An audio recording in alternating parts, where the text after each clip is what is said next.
नमस्कार मेरे किसान भाइयों, मैं देव भारद्वाज और आप देख रहे हो एग्रो फार्मिंग इंडिया चैनल। मेरे किसान भाइयों, आज की वीडियो आपके लिए बहुत खास होने वाली है। क्या है कि भारत में जो किसान भाई केमिकल खेती करते हैं उनकी जो ज़मीन है वो उपजाऊ नहीं रही। मतलब उनकी ज़मीन दिन ब दिन ख़राब होती जा रही है।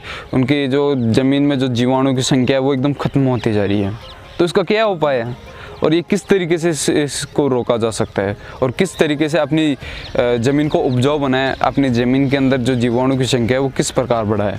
मेरे किसान भाइयों, आज की वीडियो में मैं अपना जो फार्म हाउस का टुकड़ा है उसके ऊपर मैं किस प्रकार आकर अपनी फसल लगाता हूँ, किस प्रकार अपनी जो जैविक खेती को सफल बनाता हूँ, किस प्रकार अपनी जो मिट्टी को एकदम उपजाऊ और अपनी मिट्टी के अंदर जीवाणु की संख्या बढ़ाता हूँ।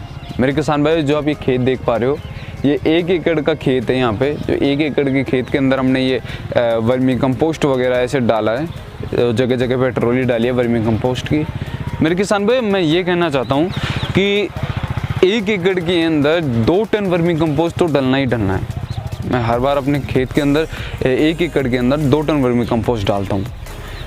ठीक है। अब मेरे किसान भाइयों, मैं आपको बताना चाहता हूँ कि आप अपने खेतों के अंदर वर्मी कंपोस्ट डालें तो क्यों डालें, यानी इसके बेनिफिट्स भी तो होंगे कुछ।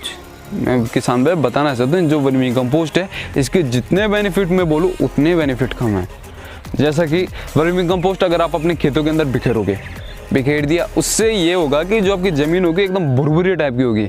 अब भुरभुरी ज़मीन की एक खासियत होती है कि उसके अंदर जो जड़ होती है उसका जड़ का विकास एकदम कंप्लीट होता है, यानी जड़ आराम से फैलती है उसके अंदर। जिससे आपकी जो खेतों में आता है ना, क्या बोलते हैं उसे, जड़ गांठ, वो नहीं आएगा इसके अंदर वर्मी कंपोस्ट अगर आप बिखेरोगे। और इसकी जैसे इसके अंदर जल संरक्षण भी अच्छा रहेगा, वाटर मैनेज रहेगा। वर्मी कंपोस्ट से डालने से एकदम ज़मीन एकदम भुरभुरी टाइप की रहेगी और जो अपने खेतों के अंदर जो पोषक तत्व वगैरह रहते हैं वो एकदम बने रहेंगे, ज़मीन उपजाऊ बनी रहेगी।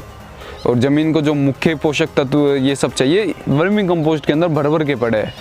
और मेन चीज़ ये आती है कि जो अपनी ज़मीन के अंदर जीवाणु रहते, जो केमिकल खेती वाले किसान रहते हैं, उनके तो खेतों में जीवाणु मर गए। और जो अगर आप अपने खेतों के अंदर वर्मी कंपोस्ट वगैरह डालोगे तो जो जीवाणु को मेन चीज़ चाहिए कार्बन, और वर्मी कंपोस्ट के अंदर कार्बन भर भर के पड़ा है।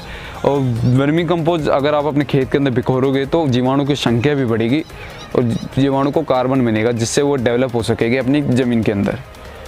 जितने बेनिफिट बोलूँ मेरे किसान भाई उतने ही कम है। वर्मी कंपोस्ट के बहुत बेनिफिट, आप डालो तो सही 1 एकड़ में 2 टन। और मेरे किसान भाई, मैं आपको बताना चाहता हूँ कि इसके अंदर न्यूट्रिशन क्या क्या है। न्यूट्रिशन, मेन चीज़ न्यूट्रिशन, साइंस की लैंग्वेज में बताऊँ तो इसके अंदर आपको पोटेशियम वगैरह, मैग्नीशियम वगैरह, पोटास वगैरह, यूरिया की मात्रा भी इसके अंदर आपको मिलेगी, मैग्नीशियम की मात्रा भी मिलेगी इसके अंदर। यानी बहुत सारे न्यूट्रिशन खेती के लिए चाहिए। ये न्यूट्रिशन, ये तो न्यूट्रिशन से खेती होती है जो वर्मी कंपोस्ट के अंदर अवेलेबल है। समझ रहे हो किसान भाइयों? जो जहर की कंपनियां वाले आपको अलग अलग सल्फर वगैरह, यूरिया वगैरह, कैल्शियम क्या क्या देती है आपको खेतों में डालने के लिए, वो एक ही चीज़ में अवेलेबल है, वो है वर्मी कंपोस्ट, जो इजीली आपको मिल जाएगा। अगर आपको ना मिले तो मैं आपको डिलीवर करा दूंगा। मेरे किसान भाई, मैं आपको ये बताना चाहता हूँ कि आप अपनी जैविक खेती करें। केमिकल खेती से नुकसान ही नुकसान है, बहुत नुकसान है। आपके खेतों के जीवाणु मरते जा रहे हैं लेकिन फिर भी आप समझ नहीं रहे। अभी तो आपको मतलब केमिकल डाल रहे हो, लेकिन बाद में दिक्कत आएगी आपको। बाद में आपकी ज़मीन किसी काम की नहीं रहेगी, उसके अंदर सब पोषक तत्व मर चुके होंगे, मुख्य पोषक तत्व मर चुके होंगे। इसलिए बोल रहा हूँ जैविक खेती की तरफ बढ़ो और किसी भी है ना जहर की दवाइयों का इस्तेमाल मत करो, एकदम घटिया आती है।